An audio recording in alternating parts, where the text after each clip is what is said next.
전격 인터뷰 이번에는 윤태곤 의제와전략그룹 더모아 정치분석실장과 말씀 나눠보겠습니다. 실장님 어서 오세요. 네, 안녕하세요. 대통령의 탄핵으로 촉발된 조기 대선입니다. 먼저 이번 대선의 선거 구도는 어떻게 치러졌다고 보세요? 네, 말씀하신 대로 탄핵으로 이루어진 조기 대선이니까 그 부분이 제일 컸죠. 국민의힘 경선 과정에서도 뭐 거기에 대한 이슈, 그리고 민주당 경선 과정에서도 거기에 대한 이슈, 그리고 대선 본선에 와가지고도 뭐 다른 전환은 잘 안 된 것 같아요. 다른 이슈로 전환은 잘 안 됐고, 그리고 조금 부정적으로 평가해 보자면은 지난 대선에 대해서 이렇게 혐오 대선이다 이런 식의 평가들이 있었거든요. 네. 이번 대선은 혐오 대선보다 한 단계 더 나아간 증오 선거다라는 분석까지 나오고 있어요. 이게 뭐 위안이 되실 말씀인지는 모르겠습니다만 우리나라만 그런 건 아니고 지난 미국 대선도 그랬었고 요즘 글로벌하게 정치의 추세가 그렇게 가는 것 같긴 합니다. 증오 대선이다. 네. 네. 선거 과정에서 좀 표심에 가장 영향을 준 사건이나 발언. 그러니까 앞서 말씀드린 대로 이번 선거 규정이라는 게 뭐 우리가 한 8년 전에도 겪었습니다마는 탄핵에 의한 조기 대선이지 않습니까? 그리고 이 탄핵을 촉발시킨 건 비상계엄인 네. 거잖아요. 그 연장이 계속됐었고, 그러니까 선거 과정에서도 보면은 윤석열 전 대통령이 이게 뭐 신스틸러처럼 등장을 했지 않습니까? 중간중간에 계속. 네. 뭐 경선에도 영향을 미쳤다 아니다 이런 말이 있지만 어쨌든 선거 본선이 들어간 이후에 저도 깜짝 놀랐었던 것이 그 부정선거를 다룬 다큐멘터리를 관람했다. 라는 게 뭐 큰 영향을 미쳤고 선거 막판에도 보면은 그 정광훈 목사의 광화문 집회 좀 강경 보수 인사들의 집회에서 메시지를 대독해서 뭐 김문수 후보 밀어야 된다라고 이야기한 것 그게 이제 큰 영향을 미친 것 같아요. 이쪽 저쪽으로 봐도 반면에서 보자면은 뭐 뒤에 말씀드리겠습니다만은 그리고 이게 선거 중이라서 조심스럽습니다만은 네.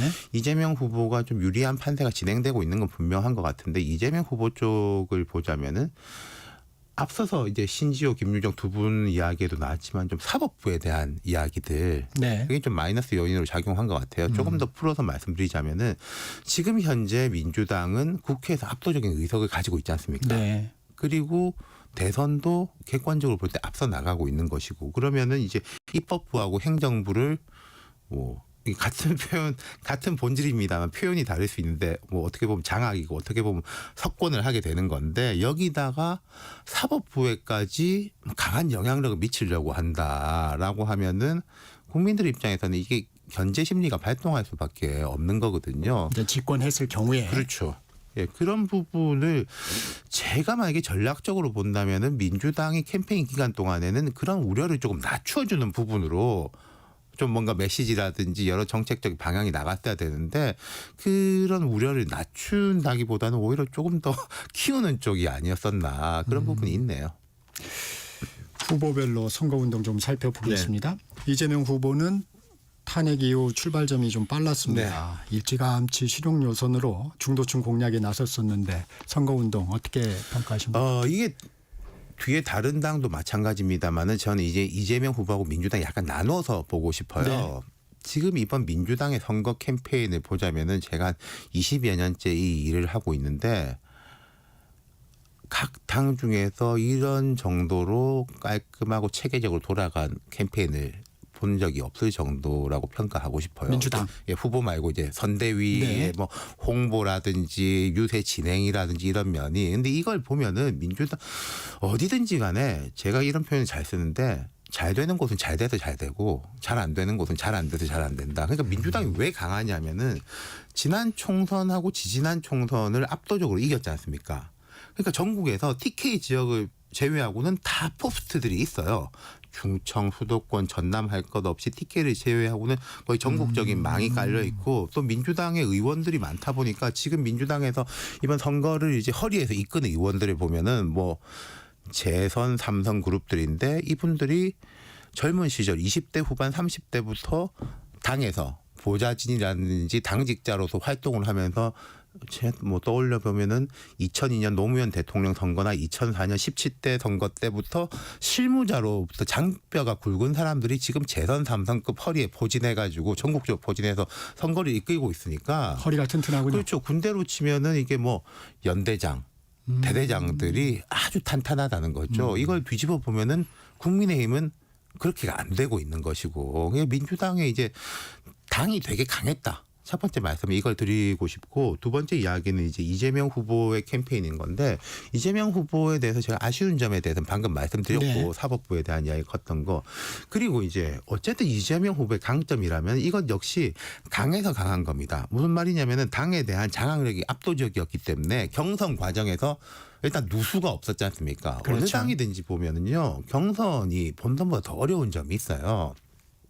내부 경쟁이 늘 치열하게 마련이고 또 경선 때는 이른바 집토끼 이야기를 많이 해야 되지 않습니까?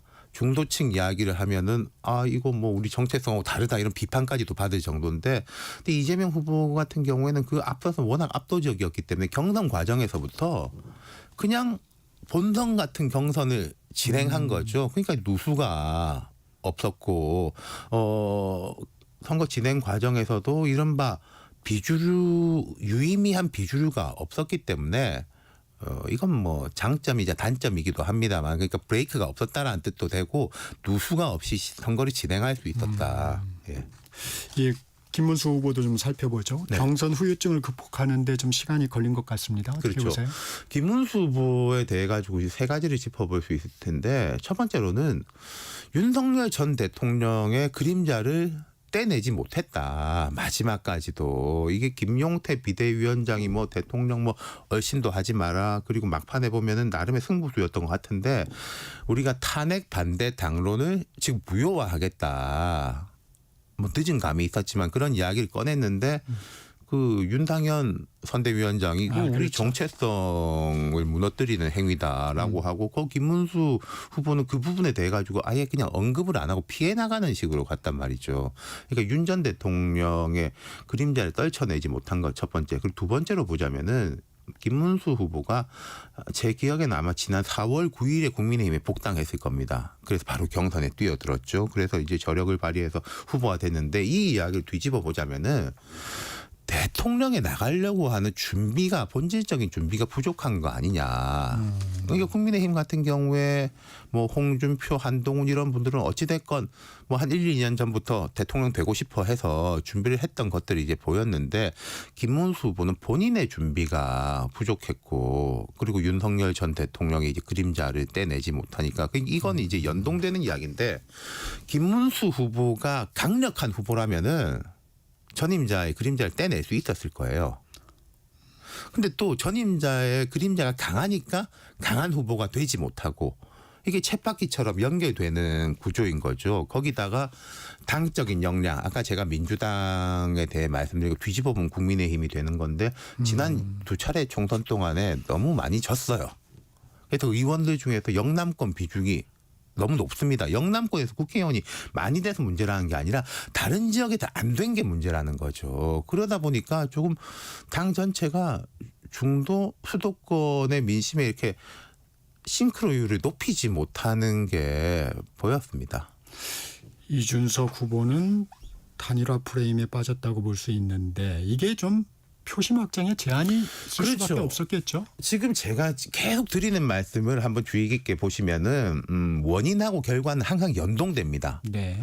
그러니까 이준석 후보가 자기가 강한 자기 캠페인을 하지 못했기 때문에 또 단일화 프레임에 빠진 것도 있는 것이고 단일화 프레임에 빠지니까 자기 캠페인을 못한 것도 있는 거죠. 근데 이준석 후보가 TV 토론을 아무래도 이야기 안 할 수가 없는데 기대가 많았지 않습니까? 본인도 TV 토론이 강점이라고 생각하고 여기에서 그렇죠. 분위기를 많이 바꿀 수 있겠다. 그래서 이제 1차, 2차 때까지는 확실히 뭐 이재명, 김문수보다는 이준석이 물론 그걸 이제 비판적으로 보는 분들도 있습니다만은 언변도 좋고 순발력도 있고 이렇게 강하구나. 그래서 지지층들도 이게 모이는 모습을 보이는데 3차 토론이 컸죠. 그러고부터 오히려 단일화에 대한 뭐 압박이랄까 공세가 더 강해진 것이고 어차피 너 안 되는데 단일화해야지라는 식의 공세가 더 강해졌다는 거죠. 그리고 그 3차 토론의 문제 발언 이후에 제가 생각할 때 이걸 좀 빨리 깔끔하게 고개 숙이고 넘어갈 수 있는 건데 계속 그걸 가지고 이게 뭐 본질적으로는 잘못된 거가 아니다. 검증이다라는 식으로 스스로 좀 더 이어갔던 거. 그게 좀 뭐 제가 생각할 때는 크게 아쉬운 점인 것 같습니다. 권영국 후보는 존재감을 부각했습니다. TV 그렇죠. 토론을 통해서. 네. 이 진보정당 어떻게 보십니까? 그 지금 이제 민주노동당 이름으로 나왔는데 이 민주노동당이라는 이름 자체가 선거형 프로젝트 이름이에요. 그렇죠. 원래 정의당하고 이제 바깥에 있는 진보적 사회단체하고 결합해가지고 만든 당인데 민주노동당 입장에서는 TV 토론이 너무나 큰 기회였죠. 이 TV 토론이라는 것은 아시다시피 네 사람의 후보들이 똑같은 조건을 가지지 않습니까? 똑같은 시간과 똑같은 기회를 주기 때문에 이게 지지율이 아무리 높은 사람이나 작은 사람이나 똑같고 그렇다면은 권영국 후보는 무조건 플러스예요. 기저효과 가진 게 없기 때문에 TV 토론을 통해 가지고 아 그래 저런 사람도 있구나. 진보적 가치를 지지하는 분들은 당연하게 권영국 후보를 보고 지지하게 될 것이고 꼭 진보적 가치를 지지하지 않더라도 우리 사회에서 저런 목소리가 있어야 되는 거 아니야? 과거에 권영길 후보가 이렇게 올라갈 때도 그런 모습이었지 않습니까? 그래서 이제 권영국 후보는 이 TV 토론을 통해서 얻은 이 뭐 인지도랄까 영향력과 주의를 앞으로 어떻게 당장 내년 지방선거가 있으니까 확장시킬 것인가가 문제고 그리고 제가 뭐 권영국 후보와 지지하는 분들한테 말씀드리고 싶은 것은 이게 말하자면은 유산이에요. TV 토론 나갈 수 있게 된 게 지난번에 이제 정의당이 원내에서 밀려나면서 그렇죠. 막 여러 가지 분투를 하면서도 그 지방선거 때 지지율을 높여놨기 때문에 그 유산을 가지고 TV 토론에 참여하게 된 거 아니겠습니까? 그럼 권영국 후보 입장에서는 자기가 받은 유산만큼을 또 그대로 고스란히 유지해서 다음 주자한테 물려줄 의무가 있는 거죠. 책임이 있는 거죠.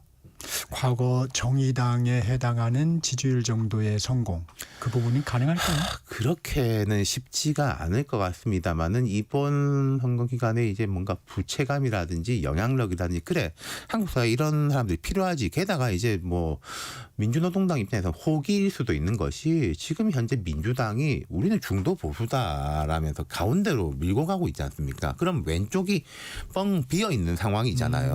어떻게 보면 무주공산일 수가 있으니까 깃발이 단단하게 꽂으면은 좀 영향력을 올릴 수 있지 않겠습니까? 여론조사 깜깜이 기간입니다. 전체 판세는 좀 어떻게 보고 계세요? 뭐 이런 날은 특히 조심해야 조심스럽습니다 됩니다. 발언이. 네. 근데 이제 몇 가지 이제 팩트를 말씀드리자면은 지금까지 여론조사 깜깜이 기간 이전에 순위가 바뀐 적은 없었다.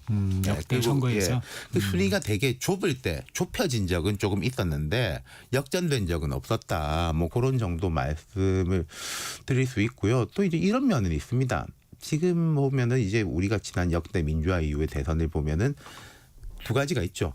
붙었던 선거들이 있고 지난번 같은 경우에도 0.73% 차이였었고 네. 뭐 김대중 대통령, 노무현 대통령이 당선될 때도 격차가 되게 작았었고 근데 격차 큰 선거도 있었지 않습니까? 이명박, 정동영. 아, 그랬죠. 예, 그리고 문재인, 홍준표. 이때는 이 격차가 컸었는데 근데 격차가 컸던 선거들도 보면은 정동영 후보가 2007년 대선에 나왔을 때 마지막까지 여론조사에서는 한 16%, 17% 정도 나왔었어요. 근데 뚜껑 열어보니까 한 27% 수준까지 올라가더라고요. 그걸 이제 보면은 이른바 샤이 표심이라고 하는데 어떤 이유에서든지 간에 뒤지고 있는 쪽은 좀 밖으로 표현을 잘 하기가 껄끄러워지는 게 있는데 그분들이 이제 그때는 어쨌든 투표장으로 등장한 것이고 이번에도 어떨 것인가. 그러니까 사전투표 때 보면은 사전투표가 지난 대선에 비해서 전반적으로 2%포인트 정도 낮았습니다. 이거는 이제 지난 대선의 사전투표는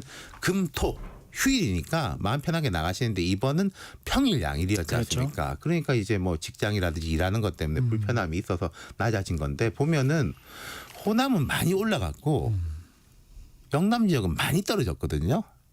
그게 오늘 본투표에서 얼마큼 벌충될 수 있을 것인가. 제가 아까 8시 현재까지를 보니까 대구 경북은 꽤 높더라고요. 올라가죠. 예, 이게 이 아침의 추위가 오후까지 계속 유지될 수 있을 것인가. 뭐 그거를 보는 게 또 투표 결과를 가늠하시는데 도움이 되지 않을까 싶습니다. 이 승패 못지않게 득표율도 중요합니다. 네. 이분들의 이제 향후 정치력에 큰 전환점이 될 건데 이 득표율에 따른 명암은 좀 어떻게 보십니까? 앞서 나가는 쪽은 당선을 될 것으로 좀 기대하는 쪽은 뭐 높게 가기를 바라고 있고 민주당 분들이 대체로 말을 아끼고 있던데 내부적으로 보면은 그 민주화 이후에 득표율이 가장 높았던 후보가 박근혜 후보였어요. 51.5%였던 걸로 아는데 근데 격차는 그렇게 크지 않았습니다. 그때는 완벽한 1대1 구도였거든요. 박근혜 문재인 다른 후보가 아예 없었습니다. 민주당에서 내심 기대하는 것은 그 숫자를 뛰어넘기를 기대하는 것 같아요. 50대 이상이라는 그 상징성이 또 있지 않습니까? 과반이 지지한 당선자라는 그걸 뛰어넘기를 기대하는 것 같고 뭐 국민의힘 입장에서는 당연하게 역전승을 기대할 것이고 그게 이제 안 된다면은 뭐 여의치 않는다면 어쨌든 최대한 따라잡 한 표라도 더 얻어야지. 만약에 야당이 된다고 하더라도 좀 여당을 견제할 수 있는 레버리지가 생기는 거 아닌가 그런 기대를 하고 있겠죠. 그리고 이제 이준석 후보 경우에는 자체적으로는 15% 이상을 목표로 하는 것 같아요. 15% 이상이라는 건 한 두 가지 의미가 있는데 첫 번째로는 선거는 돈 이야기 또 안 할 수가 없으니까 예. 선거 비용을 전액 환급받을 수 있는 보전받을 수 있는 기준이 되는 것이고 그다음 두 번째로는 완벽하게 3세력으로서 인증을 받는 게 되는 거죠. 15%를 넘긴 제3후보가 지금까지 몇 없었거든요. 한두 분 정도 있었나 생각이 나는데 그렇다면은 만약에 선거가 이재명 후보의 승리로 귀결이 된다면은 보수 진영의 재편이 또 이루어질 거 아니겠습니까? 그 과정에서도 이제 중요한 역할을 할 것이고 그 기대는 그러한 것이고 근데 만약에 한 자릿수에 그친다면은 그런 좀 목표 향후의 목표를 달성하는데 어려움이 많겠죠. 지금 잠시 언급을 해주셨는데 이제 후보별로 좀 가정을 해보겠습니다. 네. 이재명 후보가 집권을 할 경우 이제 보수 진영 정계 개편 가능성은 어떻게 보십니까? 그러니까 지금 이제 그건 김문수 후보의 득표율하고도 연동이 될 겁니다. 김문수 후보가 상당한 득표를 거둔다면은 선거 이후에도 어떤 뭐 축으로 움직이려고 할 것이고, 근데 그렇지 못하다면은 뭐 한동훈 전 대표가 이제 중심이 돼서 이제 뭔가 이제 움직임이 보일 건데 친윤 이른바 친윤이라고 하는 분들 이제는 뭐 친윤이 어디 있냐라고 말씀하시지만 구친윤이라고 제가 표현을 하겠습니다. 그러면 이분들은 영향력이 줄어들 수밖에 없는데 국민의힘 내에서 이런 미스매치가 있는 거예요. 그 영향력이 줄어들 수밖에 없는 의원들의 임기가 3년이나 남은 거 아니겠습니까? 국회의원 임기가. 그렇죠. 그럼 뭐 그분들 보고 뭐 어떻게 뭐 활동하지 말라고 할 수도 없는 거고. 그러니까 국민의힘에서는 이제 그런 앞으로는 상당히 선거 진다면은 여러 가지 부분 윤석열 전 대통령에 대한 평가가 제대로 안 된 부분이 있는데 이걸 먼저 정산하는 게 급선무일 거라고 저는 생각을 합니다. 친윤의 결집력은 강한가요? 근데 그게 지금 이제 윤석열 전 대통령이 점점 사라지고 그리고 윤석열 그렇죠. 전 대통령이라는 이런 상징이 좋은 상징이 아니라 부정적 상징이 돼가고 있기 때문에 다시금 뭔가를 하나로 뭉치기는 쉽지가 않을 것 같고 좀 분화가 되지 않을까 싶어요. 네. 김문수 후보가 집권할 경우에는 아무래도 이제 여소야대 국회가 그렇죠. 과제일 겁니다. 네. 이 부분은 어떻게 좀 협치의 해법을 해나갈까요? 제 생각에는 김문수 후보가 이긴다고 하면은 민주당은 심각한 타격을 받는 거 아니겠습니까? 그리고 이재명 후보가 과거 같은 구심이 되기는 쉽지가 않을 것이고 또 민주당 입장에서도 민심을 따르지 않을 수가 없는 거 아니에요. 이 계엄과 탄핵인데도 졌다라고 하면 이거는 뭐 국민의 심판이 민주당에 대해서 어마어마한 심판을 내린 거기 때문에 새 정부에 협조하지 않을 수 없는 면이 있겠죠. 또 이제 김문수 후보가 만약에 이긴다면은 계엄하고 탄핵 뒤끝이기 때문에 협치를 안 할래야 안 할 수가 없는 조건이 펼쳐지는 거 아니겠습니까? 그때 지금 김문수 후보가 임기 단축 개헌을 네. 주장하고 있잖아요. 이게 어떤 동력이 될 수 있을까요? 네, 그렇죠. 그러니까 뭐 민주당이 또 야당이 된다면은 선거도 졌지만은 뭐 여당이 임기도 단축하고 뭐 바꾼다라고 하니까 거기에 이제 뭐 마다할 이유가 없지 않겠습니까? 이번에는 대선 후보를 내지 않았지만 원내 3당 조국혁신당은 앞으로 어떤 행보를 보일까요? 조국혁신당 같은 경우에는 이재명 후보가 당선됐을 경우에 좀 빨리 사면 복권해주기를 바라겠죠. 조국 전 대표에 대해 가지고 그게 이제 제일 큰 과제가 될 것이고 또 뭐 이재명 대표가 당선된다면 또 뭐 압박이랄지 뭘 이제 좀 하지 않겠습니까? 의석이 10여 석이 넘으니까 레버리지를 삼아가지고. 네. 아니 내년에는 바로 지방선거에서 호남에서는 또 경쟁 상대가 되는 건데. 그렇죠. 네. 그러니까 이제 이재명 후보가 당선됐을 경우에는 그런 계산을 하지 않을 수가 없고 그리고 사실은 민주당이 조국혁신당이 없다 하더라도 의석이 170석에다가 또 다른 이제 군소 정당들이 되게 우호적이지 않습니까? 그게 국민의힘이 뭐 어떻게 해서 올라오지 않는 이상은 약간 이제 여유가 있긴 하죠. 그러니까 조국혁신당 입장에선 그런 부분이 좀 머리가 아플 수 있는 것 같고요. 앞서도 저기 득표율 부분에서 잠시 언급을 해주셨지만은 개혁신당의 입지는 어떨까요? 개혁신당은 이제 이준석 후보의 득표율이 어떻게 되느냐가 제일 중요하고 두 번째로는 홍준표 전 시장이 이제 귀국한다고 하는데 거의 뭐 국민의힘은 없어져야 된다라고 이야기하고 이제 이준석 후보하고 뭔가 손을 잡을 것처럼 이야기를 하고 있지 않습니까? 정계 은퇴한 거 아닙니까? 했다고 했다가 국민의힘에서 은퇴로 말을 바꿨어요. 그러니까 보수가 재편되는 과정에서 뭔가 역할을 하고 싶어 하는 것 같아요. 본인의 의지는. 근데 그것은 사실은 홍준표 전 시장의 향후 입지도 이준석 후보의 득표율에 달려 있다고 볼 수 있는 거죠. 한동훈 전 대표는 어때요? 한동훈 전 대표는 뭐 정치를 계속 하겠다라고 이야기했고. 근데 말씀하신 대로 국민의힘 안에서 예를 들면 여전히 주류는 친윤계였고 그렇죠. 그런 부분이 있죠. 그러니까 그 힘든 분투가 있을 겁니다만은 근데 그 주류가 앞으로 어떤 이야기를 할 수 있을 것이냐. 자기들도 뭔가 명분을 가지고 나와야 될 거 아니겠습니까? 뭐 윤 전 대통령을 뭐 지켜야 된다 이런 식의 명분을 못 가지고 나올 거 아니에요. 그럼 명분상에서는 한동훈 전 대표가 뭐 압도적으로 우세한 거죠. 이건 그러니까 한동훈 전 대표에 달려 있는 게 아니라 그 구주류들이 어떤 식으로 정비를 하고 나올 것인가에 달려 있는 것 같습니다. 실장님이 보시기에 지금의 한국 사회 네. 이념 지형은 좀 어떻게 보고 있어요?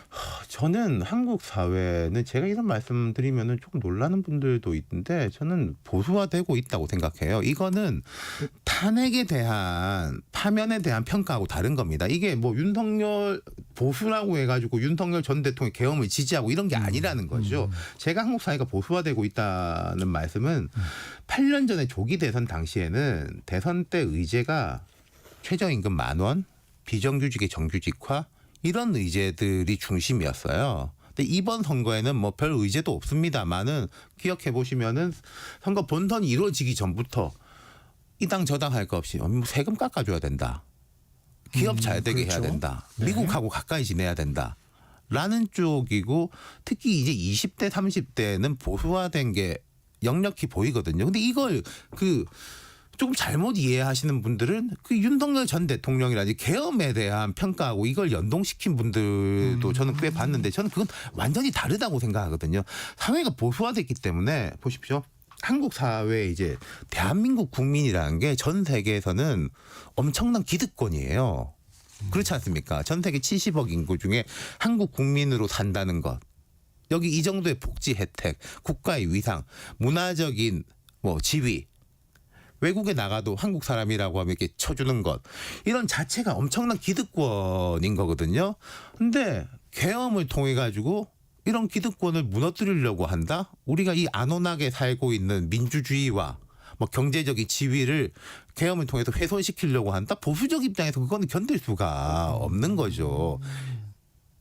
지금 그러니까 선거도 보시면 지금의 상황을 여론 이념의 지형으로 해석할 게 아니고 전반적으로 보면 그렇죠. 그러니까 이번 선거 기간에도 보면은 오히려 전통적인 민주당 지지층 입장에서 아니 우리 당이 이렇게 조금 보수화돼도 맞는 거야라고 불만을 느낄 정도로 캠페인이 보수적 캠페인이었던 거죠.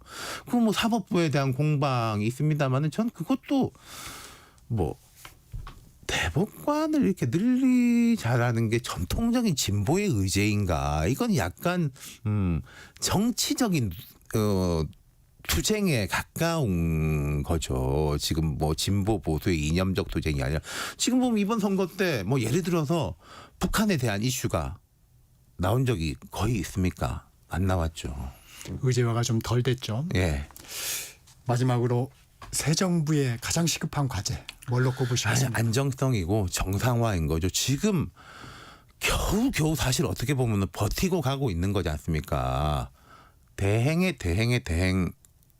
교육부총리가 그 대통령 대행을 하고 있고 그리고 이건 하나가 있는 게 새 정부가 되면은 지금 이주호 대행이 대통령 권한 대행에서 총리 대행이 될 거예요. 직함이. 네. 그럼 이분이 새 장관에 대해 가지고 재청도 해줘야 되고 법적으로 처리해줘야 될 일들이 되게 많습니다. 그 문재인 전 대통령이 당선됐을 때도 비슷했는데 그 당시에는 유일호 총리가 그 역할을 했는데 이주호 대행의 역할도 중요합니다. 예. 네, 오늘은 여기까지 듣겠습니다. 지금까지 윤태곤 더모아 정치분석실장이었습니다. 고맙습니다. 감사합니다. 6월 3일 대한민국의 새 대통령을